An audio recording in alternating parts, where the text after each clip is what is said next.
खबर Russia Ukraine war को लेकर, जहां पर अब जेलेंस्की का एक बड़ा बयान सामने आया है और उन्होंने राष्ट्रपति पद छोड़ने की पेशकश की है, लेकिन इसके साथ एक और शब्द लगाया है और वो शब्द है लेकिन। जेलेंस्की ने ऐसा क्या कहा है कि उनके राष्ट्रपति पद छोड़ने की खबर जो है वो इंटरनेशनल न्यूज बन गई, और क्या इसका किसी किस्म से भारत पर भी असर होगा, बताने के लिए हमारे साथ पल्लवी मौजूद है। पल्लवी, क्या है ये नया मामला? दरअसल ये मामला रूस यूक्रेन युद्ध को लेकर है, जहां अब इस युद्ध के बीच जेलेंस्की ने ये बड़ा बयान दिया। उन्होंने कहा है कि रूस के साथ पिछले 4 साल से चल रही जंग खत्म होने के बाद वो राष्ट्रपति पद छोड़ने को तैयार हैं। उनका मकसद जंग को खत्म करना है, ना कि सत्ता में बने रहना।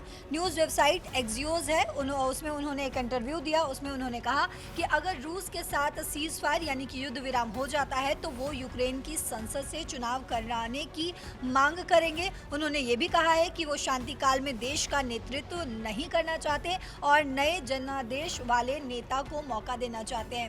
खैर, इसमें एक और एंगल ये है कि अब ये कहते हुए नजर आ रहे हैं कि अगर युद्ध विराम हो जाता है तो, लेकिन जो आपने शब्द कहा वही लेकिन है ये, कि लेकिन युद्ध विराम हो जाए तभी मैं अपने राष्ट्रपति पद से इस्तीफा देने को तैयार हूँ। लेकिन इसमें एक बड़ी बात यह है कि इससे पहले भी इस पर काफ़ी डिस्कशन हो चुका है। कई एक्सपर्ट जो है वो ये कहते हुए नजर आए कि युद्ध रोकने के लिए लगातार कई देश जो है वो पहल करते हुए नजर आए। अगर हम बात करें अमेरिका की, ट्रंप की, या फिर भारत की भी हम बात कर सकते हैं। भारत हमेशा कहता है कि युद्ध जो है वो किसी भी एंगल से सही नहीं है, हर तरीके से देश को जो है डेंट ही पहुंचाता। अगर वर्ल्ड लेवल पे भी बात करें तो उस लेवल पे भी ये युद्ध जो है वो किसी तरीके से सही नहीं है। तो ट्रंप जो है लगातार इसमें वो पहल करते हुए नजर आए। तमाम देश जो है इसमें पहल कर रहे हैं, लेकिन जेलेंस्की जो है वो युद्ध रोकने के लिए किसी भी तरीके से तैयार नहीं। हमने इस बात पे एक वीडियो भी देखा था, ट्रंप और जेलेंस्की के बीच बहस होती हुई, इस चीज़ पे हमने देखा। और एक्सपर्ट इस पर यह भी कहते हैं कि जेलेंस्की युद्ध विराम इसलिए नहीं करवाना चाहते क्योंकि वो अपना राष्ट्रपति पद छोड़ना ही नहीं चाहते हैं। तो जब वो युद्ध नहीं रुकेगा तभी तो वो राष्ट्रपति पद पर वो बने रहेंगे। तो ये भी एक एंगल जो है वो कई बार, ये भी एक थ्योरी है। बिल्कुल, ये भी एक थ्योरी है जो सामने आया है। ठीक है पल्लवी, लेकिन ये बयान उन्होंने कब और किस मौके पर दिया? क्योंकि किस मंच से आप बोल रहे हैं ये भी कई बार मायने रखता है। अब अमेरिका की धरती से अगर बोल रहे हैं वो भी मायने रखता है, यूक्रेन से बोल रहे हैं तो इस बार क्योंकि यूएनजीए का सेशन भी चल रहा है, तो इस समय यूक्रेन के राष्ट्रपति हैं जेलेंस्की, उन्होंने ये बात कब कहाँ कही है? जी, दरअसल ये बयान जो है जेलेंस्की ने संयुक्त राष्ट्र महासभा यानी कि यूएनजीए में हिस्सा लेने के बाद न्यूयॉर्क में दिया है। इस दौरान उन्होंने अमेरिका के राष्ट्रपति डोनाल्ड ट्रंप से भी मुलाकात की और उनसे कहा कि अगर सीज फायर होता है तो वो संसद को चुनाव कराने का सुझाव जो है वो जरूर देंगे। लेकिन फिर बात वही आती है कि क्या वो तैयार हैं युद्ध विराम के लिए, क्या वो अपना पद छोड़ने के लिए तैयार है? क्योंकि वो ये तो कह दिए कि मैं अपना पद छोड़ दूंगा, लेकिन वो फिर एक लेकिन शब्द लगाते हैं कि अगर युद्ध विराम हो जाता है तभी मैं राष्ट्रपति पद छोड़ूंगा।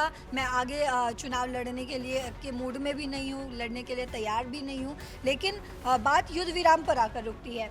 फिर एक जो इसमें इम्पॉर्टेंट बात यह है कि रूस यूक्रेन युद्ध जो है वो काफ़ी समय से चला आ रहा है और अब जाकर वो ये बयान देते हुए नज़र आ रहे हैं। 2022 में ही ये युद्ध शुरू हुआ था और तब से ही यूक्रेन में हालात जो है वो तनावपूर्ण है। कितने ना जाने कितने लोग जो है उनकी मृत्यु हो चुकी है इस युद्ध में।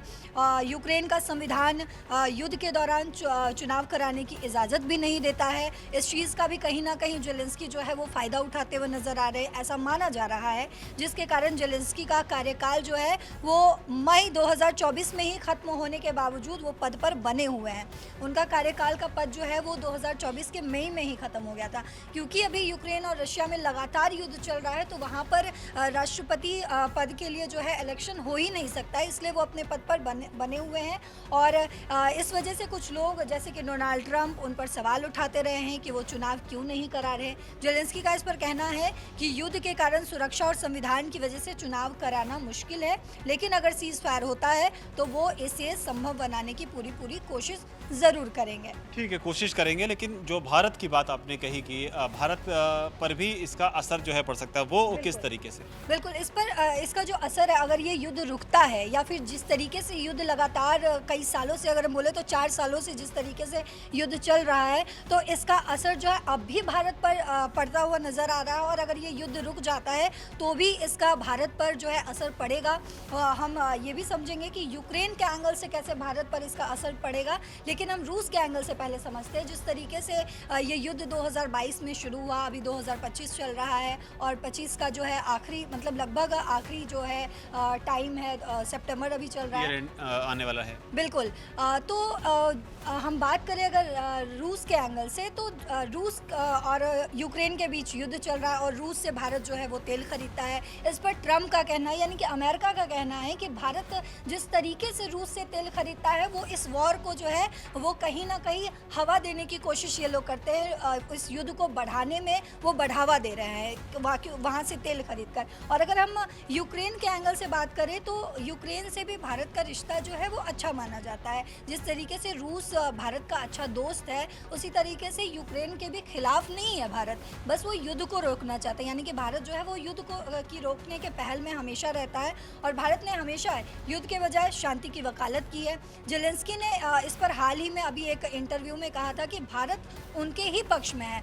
यानी कि ट्रंप जिस तरीके से भारत के खिलाफ बयान देते हैं इस युद्ध को लेकर कि रशिया और यूक्रेन युद्ध को हवा देने की कोशिश कर रहा है भारत तेल खरीद कर, लेकिन वहीं पे जेलेंस्की का जो बयान है उन्हीं के बयान को, उन्हीं के बात को काटता हुआ दिख रहा है। वो कह रहे हैं, जेलेंस्की जो है वो अपने इंटरव्यू में कह रहे हैं कि भारत उनके ही पक्ष में है, जिससे दोनों देशों के बीच सहयोग और मजबूत हो सकता है। अगर यूक्रेन में जंग खत्म होती है और वहाँ चुनाव होते हैं तो इससे यूक्रेन की स्थिरता बढ़ेगी, इससे भारत को यूक्रेन के साथ व्यापार और कूटनीतिक रिश्तों को बढ़ाने का मौका मिलेगा। भारत यूक्रेन से गेहूं, तेल और अन्य, मतलब और भी बहुत सारी चीज़ें जो है वो सामान आयात करता है और शांति होने से ये रिश्ते जो है और मजबूत हो सकते हैं। और साथ ही भारत रूस के साथ भी अच्छे संबंध रखता है, इसीलिए वो दोनों देशों के बीच शांति के लिए मध्यस्थ की भूमिका लगातार निभाता हुआ नजर आया। यानी कि जैसे ही दोनों देशों के बीच शांति समझौता होता है, जैसे ही ये वॉर रुकता है, तो रूस के साथ साथ यूक्रेन के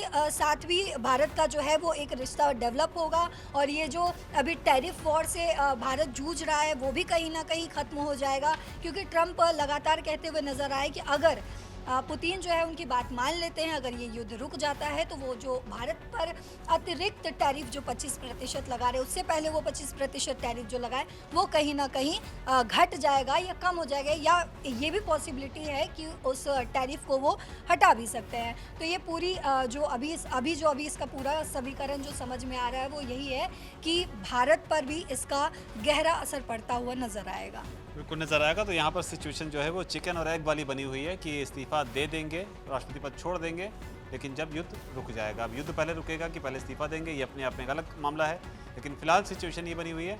आप जेलेंस्की के इस मूव को किस तरीके से देखते हैं? आपकी जो भी राय नीचे कमेंट सेक्शन में जरूर लिखें।